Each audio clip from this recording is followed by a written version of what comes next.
All right. Well, I'm assuming I'm live for my first one. So I just watched one lonely farmer burn his tires up on his tractor, and I want to say that's very crazy. Um, it's funny, but it's crazy. So he definitely has more money than a lot of people do. We got some bald tires on the 8335R, but there's no way that Big Lou would let me burn them up because I looked at I was actually looking right before I came on here what the price of tires are, and they are $12,711 for four Firestones for the 8335R. And we just bought two tires for the 4440 Firestones. They were $6,300. So I'm not burning $12,000 tires up. But it's funny though. Good job. And like you said, Millennial Farmer would never do it. He'd probably get a sponsor, but he's so politically correct. He would never do that stuff. And on a different note, what's this right here? And on a different note, did anybody watch the Georgia elections last night? The bid, both Republicans were up. It was like 50% to 46%. And you could sit there and watch the screen. And if the Republican had 2,026,000 votes, the next time it popped up, he had 1,950,000 votes. And then it's like them votes went to the Democrats, just like it did in the presidential election. And I'm trying to figure out how, if you got votes counted, how do they go away? It makes no sense. And then I think they showed last night that three of the Dominion machines in the Republican counties went down again, like they did during the presidential election. And apparently, I guess when they got them back up, it showed that the Democrat had got the votes in that county. So it's corruption. And the sad thing is that both Democrats won. And it's like, how much are you guys gonna, and us, like how much us Americans gonna take of the corruption? I mean, they're doing it right in front of our faces because they know that we can't do nothing about it because everybody's got jobs, bills, family, and that's all we're worried about. Going to the grocery store, taking the kids to soccer, getting up and working and getting your paycheck on Friday. Everybody works till Friday. Paycheck on Friday for a measly paycheck. And that's everybody. But yet the government can give almost $800 billion away to other countries for gender neutral programs, and they give us $600, which nobody's in it for a handout. But I mean, I am. It's our money. It's our tax money that we paid in. So give it the fuck back if you don't need it. If you're going to give us money, then give me my money that I paid in back. Who said to give it to other countries? And I've never seen another country collect taxes from their citizens and give it to us as Americans. It's never happened, never will.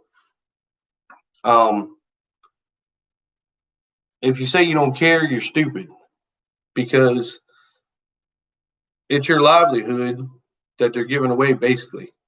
People still keep their jobs, still doing whatever, but when they come on TV and say, this is an American stimulus package, $900 billion that we're going to help the Americans out with, and then they give $100 billion to Americans and give $800 billion across seas, and they do it right in front of you because, like I say, what are you going to do about it? You can't do anything about it. You just sit there and take it because government's so big. You just got to watch it. Who's going to do anything about it? That's like all these people in D.C. I mean, they showed last night there's piles of bricks on each corner of every street. Who put them there? I mean, somebody had to see them there. Washington, D.C., I've delivered there when I worked for Cisco. That's got the most, that other than probably New York, has the most cameras out of any, I guess you wouldn't say it's state, but state or town, that place has the most cameras out of anywhere. It's got the most signs I've ever seen for no trucks, can't go here, can't go there. And yet they don't have any video of who dropped pallets of bricks off at each intersection. And you know what they're there for? They're there for them to start throwing bricks. Antifa start throwing it at the Proud Boys or Republican people that are there for Trump. And then the media is only going to show you when that Trump person gets a brick thrown at them. They're not going to show you the initial throw. They're going to show you when the Trump guy picks it up and throws it back. That's what they'll show you. I wish that if there's 2 or 3 million people there, who's going to stop them? I wish they would climb up the Congress steps and snatch every one of them Democrats out and hang them for treason, the ones that are corrupt and broke the law. And I keep hearing, oh, Trump, we got big things coming out, big things coming out. Well, get it out already. I mean, why isn't it out already? There's no sense. Don't keep telling us about it. Go ahead and start arresting people. Start locking them up. But I think the corruption's so big that they're afraid that the government's going to collapse because there's so many people involved. I don't care if it's Democrat or Republicans. Get the military in there and start yanking them out and putting them away. And then let them do their trials on TV, whatever you got to do. But start locking them up. This is getting ridiculous. It's time for America to stand up. You think that you're going to be worrying about your job and your electric bill, shit like that, when it's all Democrats in there and they start saying, I seen New York's got a bill introduced that's actually going to get voted on today that the governor can come in your house with a police force and illegally remove you from your house if he thinks that you're a health threat. There's no warrant, no nothing needed. They can just come in there and take you, put you in a cage, and hold you until they feel like you're ready to be released. So what's to stop when that gets passed today? Because New York's all a Democratic state anyway, so you know they're going to pass it. So what's to stop that from happening in Maryland or Minnesota or Wisconsin, New Jersey? It's going to happen. And that's the way the world's going. You have no freedoms. And the more you keep ignoring it, the worse it's going to get until one day it comes at your door. We're farmers. Everybody that watches this, I'm sure, is farmer, or just about.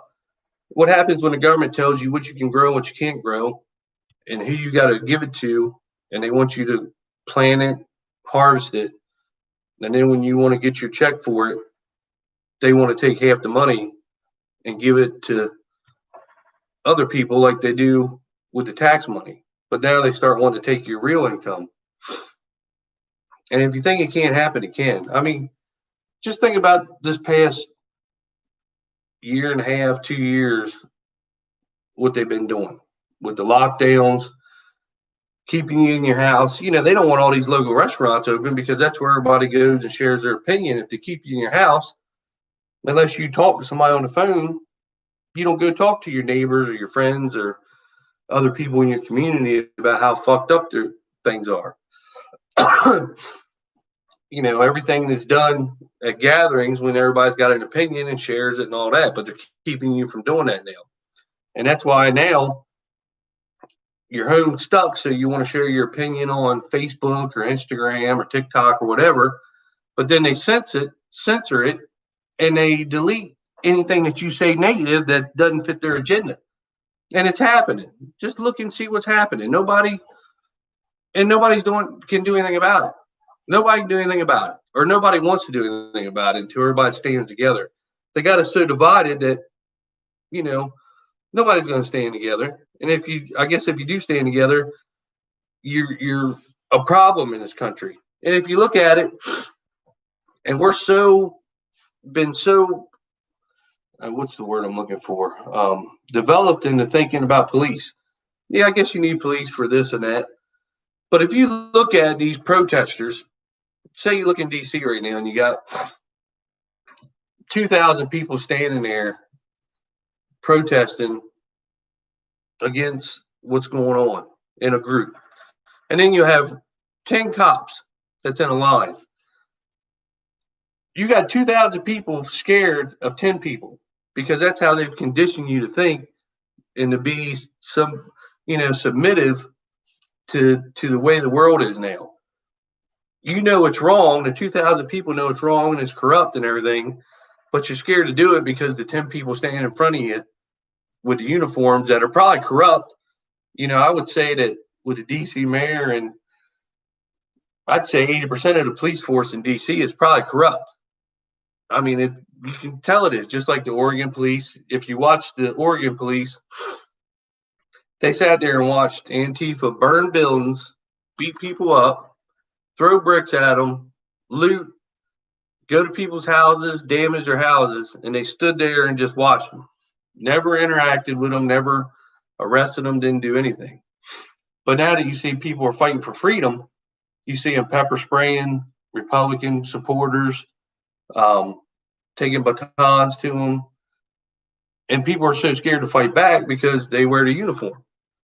Even though they're corrupt, you've just been conditioned in your life to take it. And that's the way it's always going to be because they condition you. That's like, with the school systems and stuff that's going on with the, I remember, back when we took math, 2 + 2 is 4. Now with the Common Core math, you got to go 20 minutes to figure out what 2 + 2 is. And that's because they want to condition these kids and teach them their ways. And then the parents, we're too stupid to help them as parents because we don't know how to do the Common Core shit and all the other dumb shit. So now the parents can't have an opinion or help their children. The government wants to condition them how to do things. And, it's like I was thinking yesterday, if you watch all these movies that they come out with, who controls Hollywood? The left does. That's where the money goes. And then Hollywood donates money to the left. You never see them donate money to the right. It's always to the left. If you watch a lot of these movies back in the day, within the last 2-3 years, it's all been, and even on Netflix and its television shows and all the shit that goes on about, the government order and just shit that goes on, how the government has control. That shit's coming to fruition now if you think about it. I mean, it's all just there to condition you to when it happens, to when it finally happens, you think it's okay. Because you think in your head, you're like, man, where did I see this at? And everything was kind of okay, but it was kind of fucked up. It was like, oh, yeah, that movie I saw. Well, that's what they're doing. They're just conditioning you. That's all it is. They're conditioning you into believing that this is how the world is, and it's not how the world is. There's 80 million people that are against us right now in the U.S. And out of 80 million people can't stand up and take their country back. Because if you do, people are afraid of, going to jail, losing stuff. Well, if 80 million people took the country back, that probably wouldn't happen. And you'll probably end up having more. You might struggle for time you're doing it, but, you think back in the day in the Civil War, and then, with us trying to get the United States back, I mean, from the British, I mean, people didn't care about that. They walked out of their house and fought for what they wanted. But the problem is now the government's so big, you can't never fight back. You can never fight back. So, or I guess you can't. I mean, you could if you had enough people and stood up and tried to do something in this world, but you can't really. You'll see, like with the Georgia stuff I was talking about, it was a fixed race. There's no way that the Republicans were up with 95% of the vote in. I think both of them were at 50%, 51, and then the other one 53, and then the other people had 47. And you watched it change when the next screen come up. All of a sudden it was 50-50, both of them. And it was within the last half hour of the votes coming in. So if you think about it, they sit back and see what they need, and then they get these machines to change the vote to what they need to win. Same way they did with presidential election. I only hope that Trump, today is the 6th, I only hope that Mike Pence stands up and does what he has to do, and enough people fight to keep Trump in presidency. Because with a Democratic Senate and House and then Biden, this world's going to go down. You think it won't? It will. You think it won't affect you? It will. It might not affect you in the first 6 months, but it's going to affect you at some point in them 4 years. And by that time, it'll be too late because they already have control of everything. And I believe Trump's the last hope.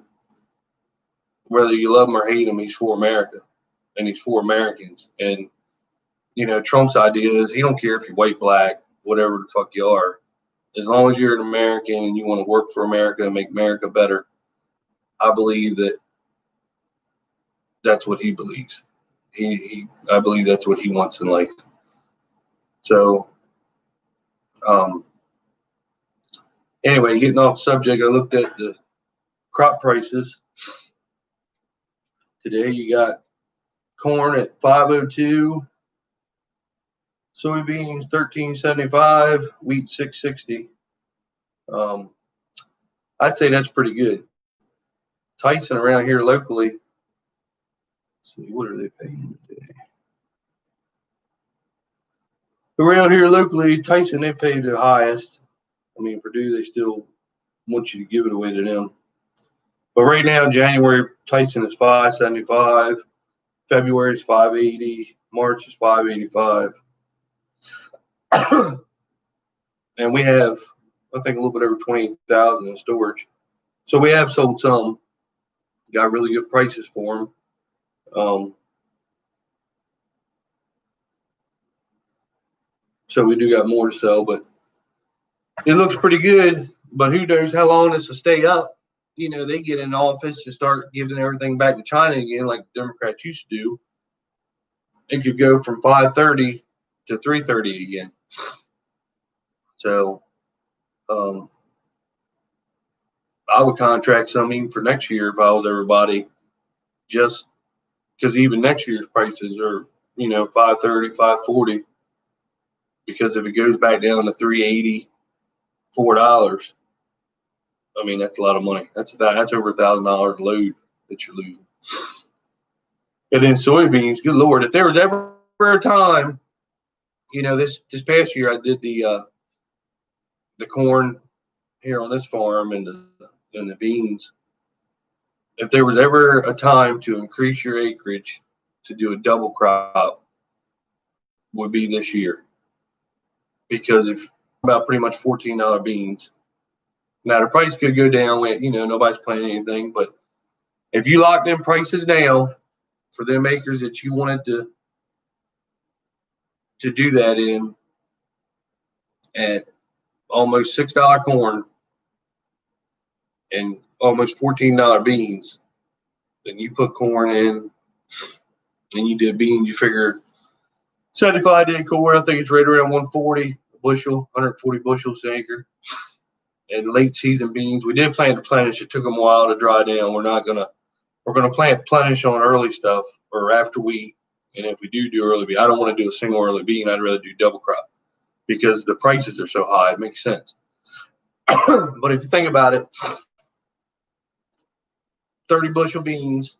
Now we're going to plant regular beans instead of plenish behind the corn this year. I think that would work out better because it doesn't take them as long to dry down as it does to plenish.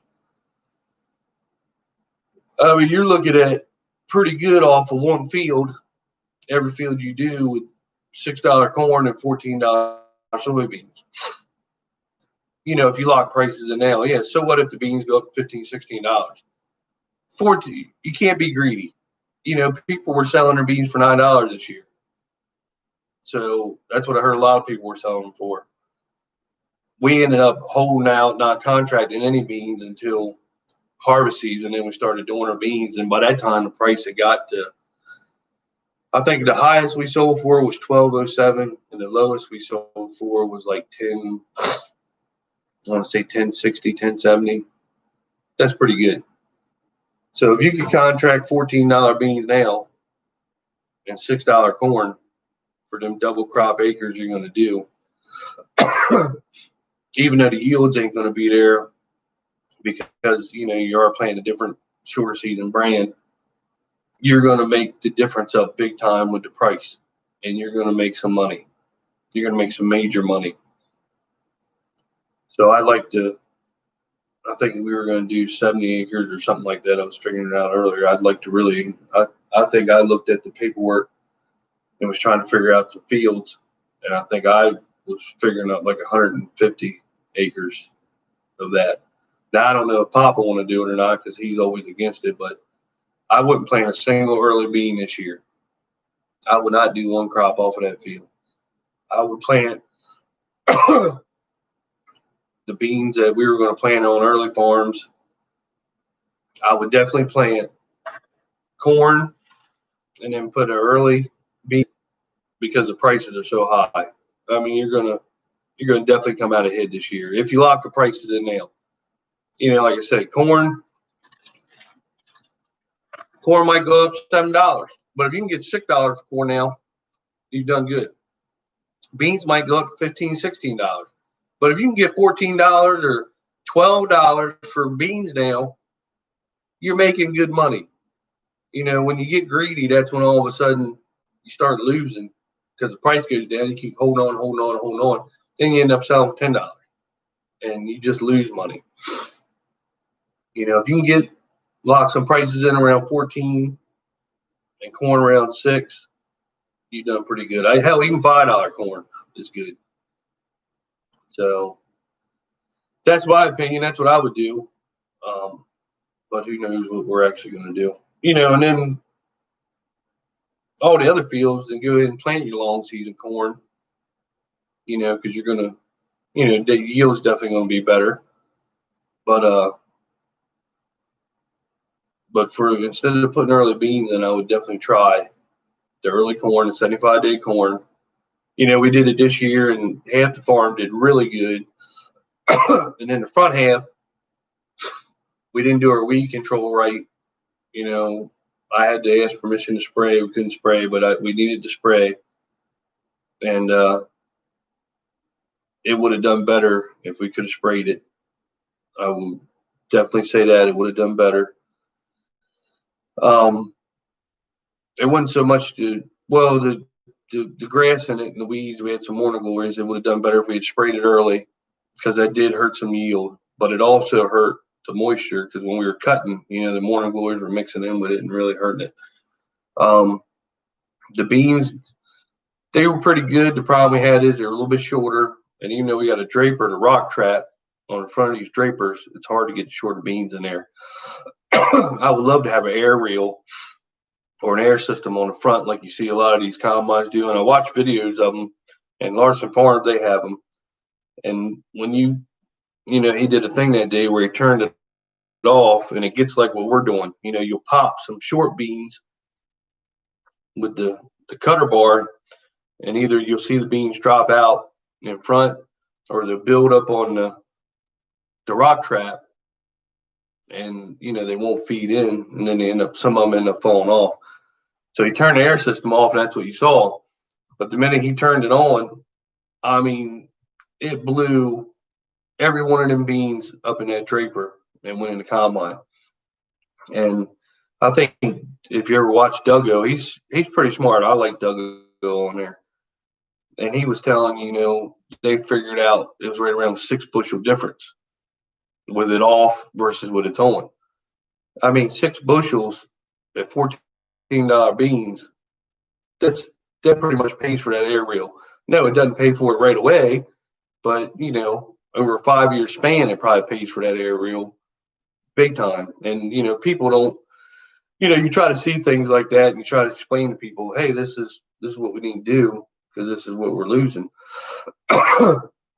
First, they don't believe you.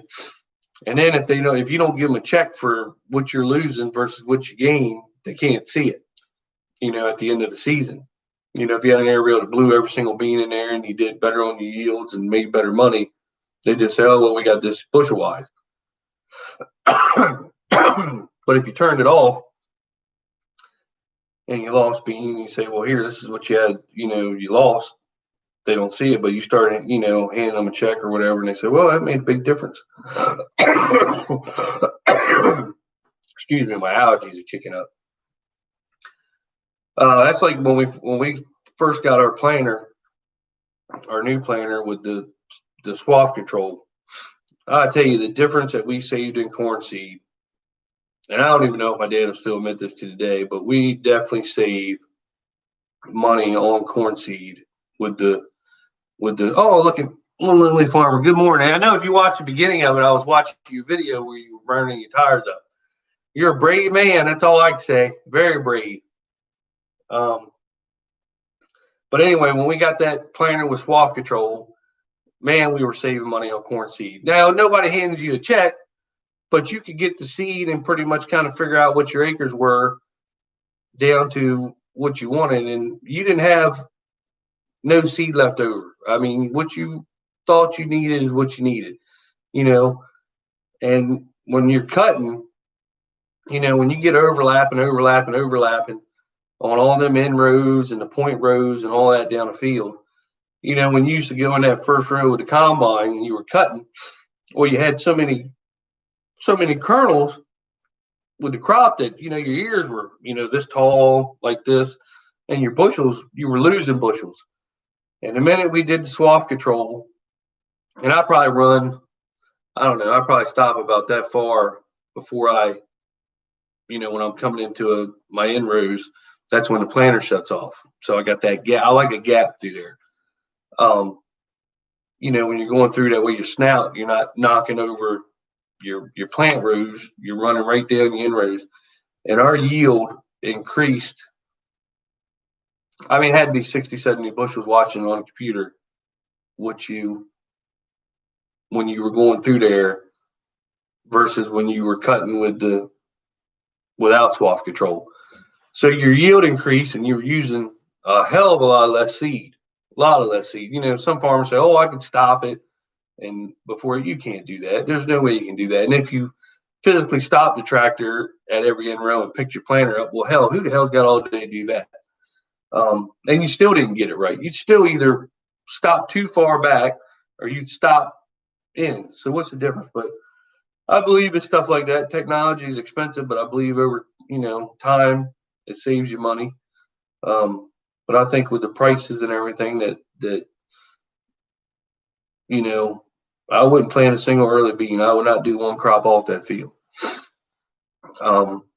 Because around here, some of your early beans might go 60, 65, and some of them might only do 40, So if you can get two crops off of a field, and then granted, we did do it on this heavy land. This farm right here is real heavy.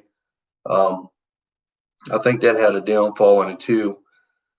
So this year we're going to plant some of our lighter ground over by the home farm, and I think that it'll actually produce better there also. But like I say, prices are up. If you wait too long, yeah, the price is good now. It's really good. But I think if you wait too long, that good can turn bad quick. So we got a lot of our corn sold for February, March, April, around here to Tyson. And they pretty much, we're pulling out snow grain. It's pretty much 100 yards across the street, so we don't have far to carry it. Hardly any fuel loss.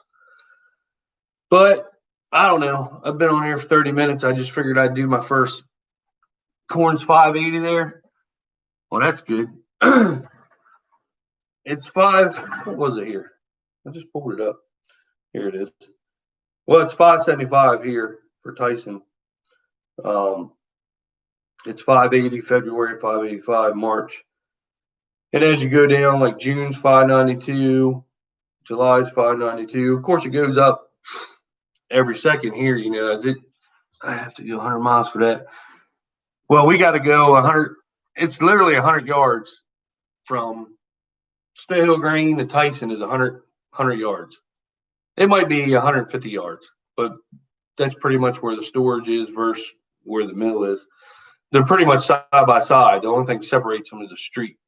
You load out of one, you just go around and pull on the scale to the other and then don't.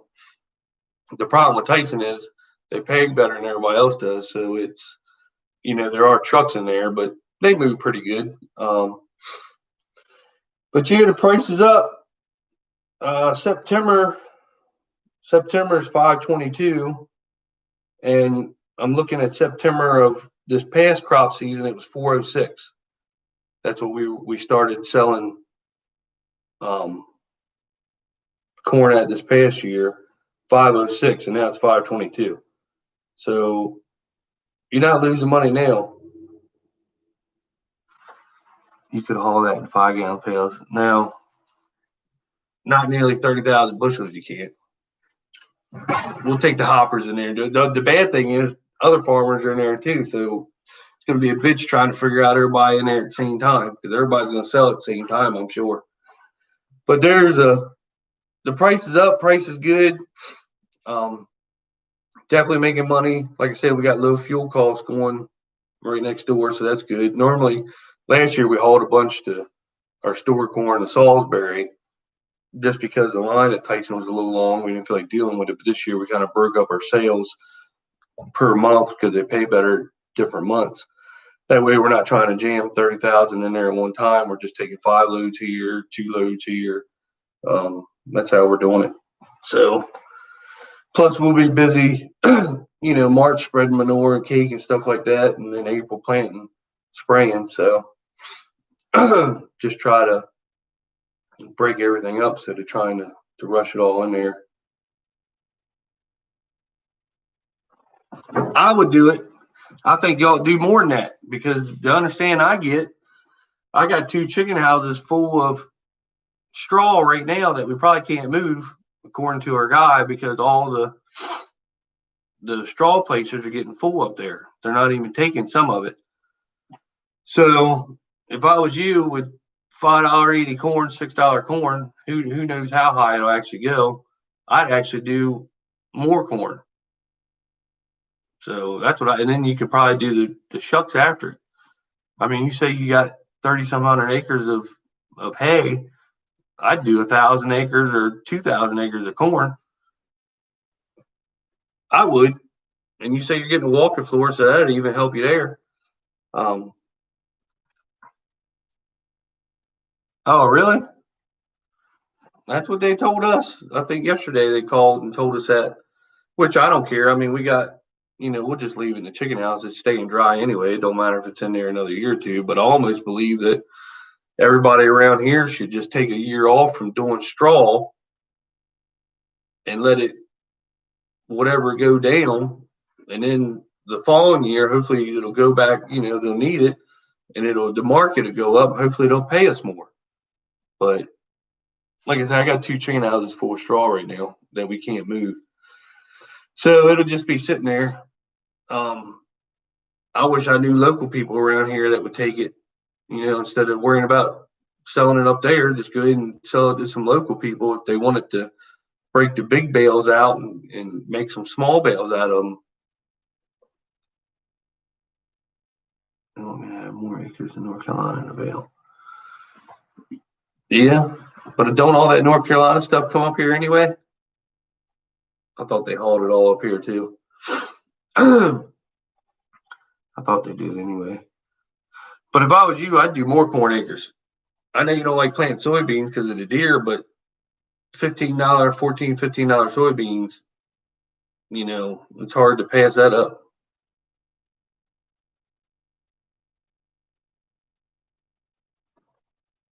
Deer can't eat them that bad up there.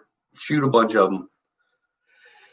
But with $6, $7 corn, $14, $15 soybeans, I think you'd be good off doing it. But you're your own man. You better go buy some tires for that tractor. eBay. That's where we buy our tires from now. eBay, free shipping. They ship them right to you. And they're cheaper. They're cheaper that I found on eBay than they are anywhere around here to buy tractor tires. So that's what we do. We buy our tractor tires off eBay. Firestones, ship them right to your door, drop them right off. So, do you want to have the challenge for me? You can't shoot that many. I know it needs tires. I was worried about you breaking something, spinning the tires, and kicking a full drive in now, or that chain breaking and coming through your back window. That's what I was really worried about. But it was funny though. I was watching it this morning. We'll see a Big Lou let us take the one of the big eight wheeler and hook her up to something. See if we can't spend him. Of course, we just put $15,000 tires on it too.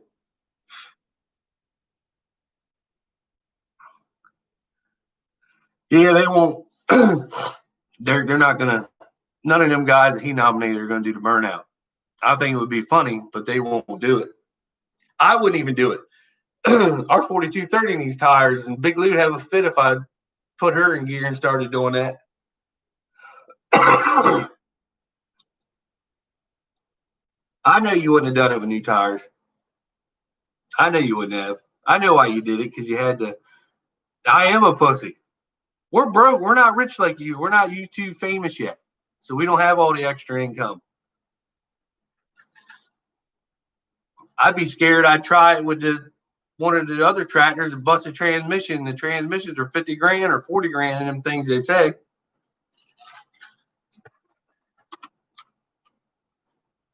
Yeah, I was worried about that chain too. I just knew that was going to break. I mean, chains are strong, but now when I guess you get them two tractors yank on each other. It's wet around here. We can't even think about field work. We just did finish up the ditches here on my farm. We got piles of dirt everywhere, and it's too wet to even try to go out there and push anything down. So we're getting a bulldozer in here to. Yeah, you would have to hold it back with 5 others, but we got to get a bulldozer in here and push it down. I actually got a grapple for the Bobcat getting delivered today, because the one ditch that we dug out with excavator had some roots in it, and now we got some roots in the dirt. So I got a dirt grapple coming in today. UPS are supposed to deliver it this morning, so we can go in there and pull them roots out. But this is my first live. I've always watched Wes One Lily Farmer do one, so I always want to do one because I'm fed up with the government and all the dumb shit that keeps going on. Nobody ever does anything about it. I just wanted to try it. Instead of working on my cell phone, it gives you this little screen. I still haven't figured out how to get the screen wide like it is here. I have no idea, and I'm sorry everybody how the screen looks when I do it with my cell phone, but I'm not spending $600-700 for a GoPro. That's ridiculous. I went and looked at them, and they're just. Oh, I said government and froze. Probably. Yeah, they're probably. And I know you don't like TikTok. I like TikTok, and I got 35,000 followers on there. And the people were on there yesterday saying they were typing in Washington, D.C. because they were going to the rally. Well, on the maps on the iPhone, it wouldn't come up. So I was like, well, let me try it. And damn, if I didn't try to pull up Washington, D.C., and it said because of the road challenges, it wouldn't pull how the directions to Washington, D.C. So then I typed in House of Representatives, and it gave me them directions. So I don't know, Google or whoever runs these maps must have been trying to make it so people couldn't find it. Of course, if you're an American, you all know how to get there. But I guess with all the roads, you do need direction because there's no maps anymore. Everything's on a cell phone. And you wouldn't believe how many people were saying that. So I actually tried to pull it up last night, directions to Washington, D.C., and it wouldn't come up. But I could type in directions anywhere else, and it would come up. But for some reason, D.C., they wouldn't let you come up.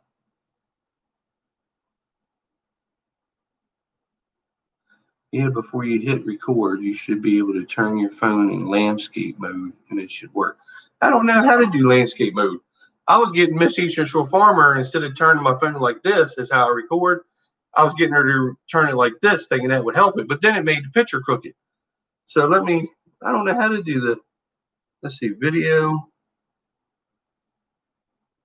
I don't have landscape mode. time-lapse, slow-mo, video, photo, portrait, and pano or something. If you could tell me how to change this, it's got video. I don't know how to change it in landscape mode. There's no there's no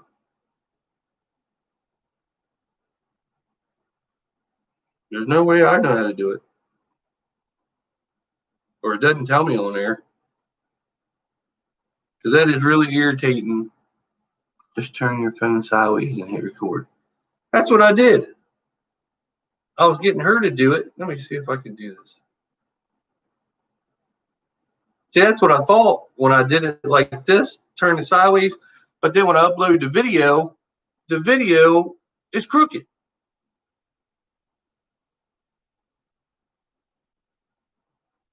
I can't do the live on my phone with YouTube because I don't have 1,000 subscribers on YouTube and they won't let me do it. Do live is doing it on a computer like I'm doing it now. But they won't let me do live on my cell phone because it tells me I don't have 1,000 subscribers yet. I only have 500 something. I don't have 1,000 subscribers, so I can't do a live version when I'm doing my cell phone. So that sucks. I'm not YouTube famous. I've been trying to tell you I'm not YouTube famous yet. I wish I had 1,000 subscribers because I'd like to do live stuff in the tractor, but it won't let me do it. Nobody's famous like you. Everybody don't have 143,000 subscribers. What I need to do is drive up there and do a YouTube with you, and you promote me like Millennial Farmer did. Like Larson Farms used to have 1,700 subscribers. Then he went up to Millennial Farmer and made that video with them. Now he's got 400,000 subscribers. It's, I need to do that with you because you're famous.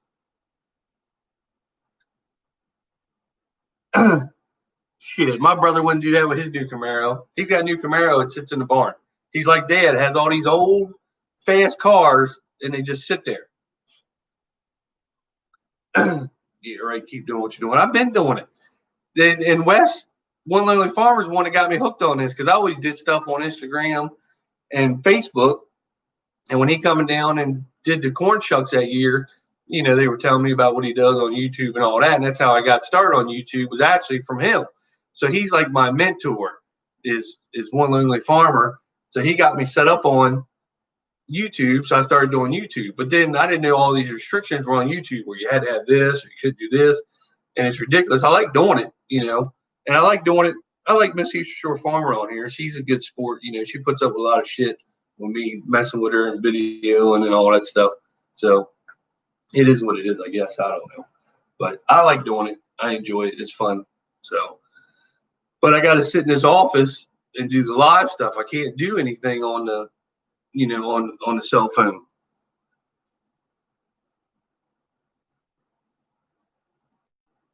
Shit.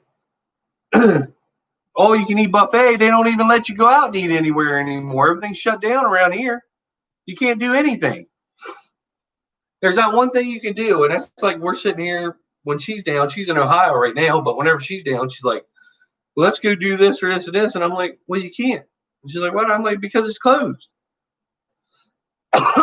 So we'll go out to a restaurant, but I think the restaurants around here close at 8 or 9, somewhere around that.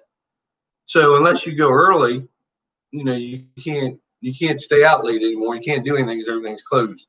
And then you got to have a mask on. And then you got all these, the thing I hate is you got all these mask haters in this world. If you don't have a mask on, you got all these fucking Karens that are like, put a mask on, you're killing people. Well, as long as you got your fucking mask on, what the hell business is it of? If you think you're safe, then that's good. It's just fine. And then you see these cops that are beating up these people and arresting them because they're not wearing a mask. Wearing a mask isn't a fucking law. How in the hell can you get beat up by a cop for not having a mask on? It makes no sense how this country's going. When's she come live full time? July. She's coming in July. Yep.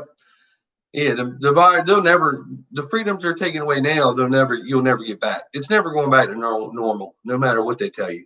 So, but yeah, she's coming to live in July. She's got a lease up there. Just her daughter graduates in June, so after that, her lease is up, and she's coming down here in July full time. So, and she actually just bought 2 acres beside me with a trailer and everything on it.